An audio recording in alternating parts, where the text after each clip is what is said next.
भाद्रपद कृष्ण पक्ष की अष्टमी को रात के 12 बजे मथुरा के राजा कंस की जेल में वासुदेव जी की पत्नी देवी देवकी के गर्भ से 16 कलाओं से युक्त भगवान श्री कृष्ण का जन्म हुआ था। इस तिथि को रोहिणी नक्षत्र का विशेष महात्म्य है।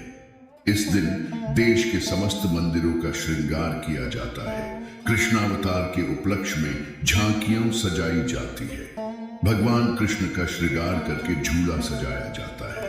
स्त्री पुरुष रात के 12 बजे तक व्रत रखते हैं। रात को 12 बजे शंख तथा घंटों की आवाज से श्री कृष्ण की जन्म की खबर चारों दिशाओं में गूंज उठती है। भगवान श्री कृष्ण की आरती उतारी जाती है और प्रसाद वितरण किया जाता है। प्रसाद ग्रहण कर व्रत को खोला जाता है। कथा द्वापर युग में पृथ्वी पर राक्षसों के अत्याचार बढ़ने लगे। पृथ्वी गाय का रूप धारण कर अपनी कथा सुनाने के लिए तथा उद्धार के लिए ब्रह्या जी के पास गई। ब्रह्या जी सब देवताओं को साथ लेकर पृथ्वी को विष्णु के पास क्षीर सागर ले गए। उस समय भगवान विष्णु अन्नत शैया पर शयन कर रहे थे। स्तुति करने पर भगवान की निद्रा भंग हो गई। भगवान ने ब्रह्या एवं सब देवताओं को देखकर उनके आने का कारण पूछा तो पृथ्वी बोली, भगवान, मैं पाप के बोझ से दबी जा रही हूं, मेरा उद्धार कीजिए। यह सुनकर विष्णु बोले, मैं ब्रजमंडल में वासुदेव की पत्नी देवकी गर्भ से जन्म लूंगा। तुम सब देवतागण ब्रज भूमि में जाकर यादव वंश में अपना शरीर धारण कर लो। इतना कहकर अंतर्ध्यान हो गए। इसके पश्चात देवता ब्रजमंडल में आकर यदुकुल में नंद, यशोदा तथा गोप गोपियों के रूप में पैदा हुए। द्वापर युग के अंत में मथुरा में उग्रसेन राजा राज्य करता था। उग्रसेन के पुत्र का नाम कंस था। कंस ने उग्रसेन को बलपूर्वक सिंहासन से उतारकर जेल में डाल दिया और स्वयं राजा बन गया। कंस की बहन देवकी का विवाह यादव कुल में वासुदेव के साथ निश्चित हो गया। जब कंस देवकी को विदा करने के लिए रथ के साथ जा रहा था तो आकाशवाणी हुई कि हे कंस, जिस देवकी को तू बड़े प्रेम से विदा करने कर रहा है उसका 8वां पुत्र तेरा संहार करेगा। आकाशवाणी की बात सुनकर कंस क्रोध से भरकर देवकी को मारने को तैयार हो गया। उसने सोचा, न देवकी होगी न उसका पुत्र होगा। वासुदेव जी ने कंस को समझाया कि तुम्हें देवकी से तो कोई भय नहीं है। देवकी की 8वीं संतान में तुम्हें सौंप दूंगा। तुम्हारे समझ में जो आए उसके साथ वैसा ही व्यवहार करना। कंस ने वासुदेव जी की बात स्वीकार कर ली और वासुदेव देवकी को कारागार में बंद कर दिया।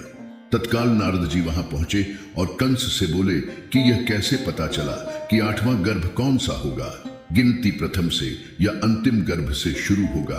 कंस ने नारद जी के परामर्श पर देवकी के गर्भ से उत्पन्न होने वाले समस्त बालकों को मारने का निश्चय कर लिया। इस प्रकार एक एक करके कंस ने देवकी के 7 बालकों को निर्दयतापूर्वक मार डाला। भाद्रपद के कृष्ण पक्ष की अष्टमी को रोहिणी नक्षत्र में श्री कृष्ण का जन्म हुआ। उनके जन्म लेते ही जेल ही कोठरी में प्रकाश फैल गया। वासुदेव देवकी के सामने शंख, चक्र, गदा एवं पद्मधारी चतुर्भुज भगवान ने अपना रूप प्रकट कर कहा, अब मैं बालक का रूप धारण करता हूं। तुम मुझे तत्काल गोकुल में नंद के यहां पहुंचा दो और उनकी अभी अभी जन्मी कन्या को लाकर कंस को सौंप दो। तत्काल वासुदेव जी की हथकड़ियां खुल गई। दरवाजे अपने आप खुल गए। पहरेदार सो गए। वासुदेव कृष्ण को सूप में रखकर गोकुल को चल दिए। रास्ते में यमुना श्री कृष्ण के चरणों को स्पर्श करने के लिए बढ़ने लगी। भगवान ने अपने पैर लटका दिए। चरण छूने के बाद यमुना घट गई। वासुदेव यमुना पार कर गोकुल में नंद के यहाँ गए बालक कृष्ण को यशोदा जी की बगल में सुलाकर कन्या को लेकर वापस कंस के कारागार में आ गए। जेल के दरवाजे पूर्ववत बंद हो गए। वासुदेव जी के हाथों में हथकड़ियां पड़ गई। पहरेदार जाग गए। कन्या के रोने पर कंस को खबर दी गई। कंस ने कारागार में जाकर कन्या को लेकर पत्थर पर पटक कर मारना चाहा, परंतु वह कंस के हाथों से छूटकर आकाश में उड़ गई और देवी का रूप धारण कर बोली, हे कंस, मुझे मारने से क्या लाभ? तेरा शत्रु तो एक गोकुल में पहुंच चुका है। यह दृश्य देखकर कंस हतप्रभ और व्याकुल हो गया। कंस ने श्री कृष्ण को मारने के लिए अनेक दैत्य भेजे। श्री कृष्ण ने अपनी अलौकिक माया से सारे दैत्यों को मार डाला। बड़े होने पर कंस को मारकर उग्रसेन को राजगद्दी पर बैठाया। श्री कृष्ण की पुण्यतिथि को तभी से सारे देश में बड़े हर्षोल्लास से मनाया जाता है।